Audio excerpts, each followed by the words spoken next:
అంతా మీ మాటకు లోబడుతుందయ్యా. మీరు వెలుగు కమ్మని పలికితేనైనా వెలుగు కలిగింది.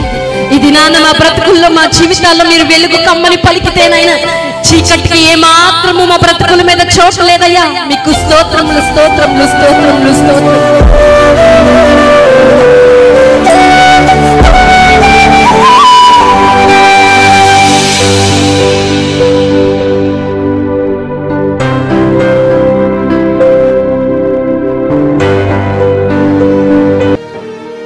ఏ స్థితిలో పడితేవో ఒక్కసారి నువ్వు జ్ఞాపకము చేసుకో. సంఘముతో దేవుడి ఉదయకాల సమయంలో మాట్లాడుతున్న మాట అదే. ఏంటయ్యా అంటే, నీ విశ్వాస జీవితం ఎలా ఉందో ఒకసారి పరీక్ష చేసుకో. నీ వాక్య ధ్యాన జీవితం ఎలా ఉందో ఒకసారి పరీక్ష చేసుకో. నీ ప్రార్థనా జీవితం ఎలా ఉందో ఒకసారి పరీక్ష చేసుకో.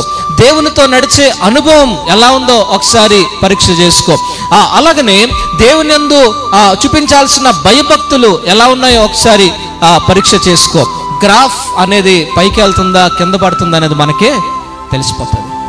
ఈ ఉదయకాల సమయంలో దేవుడు మాట్లాడుతున్న మాట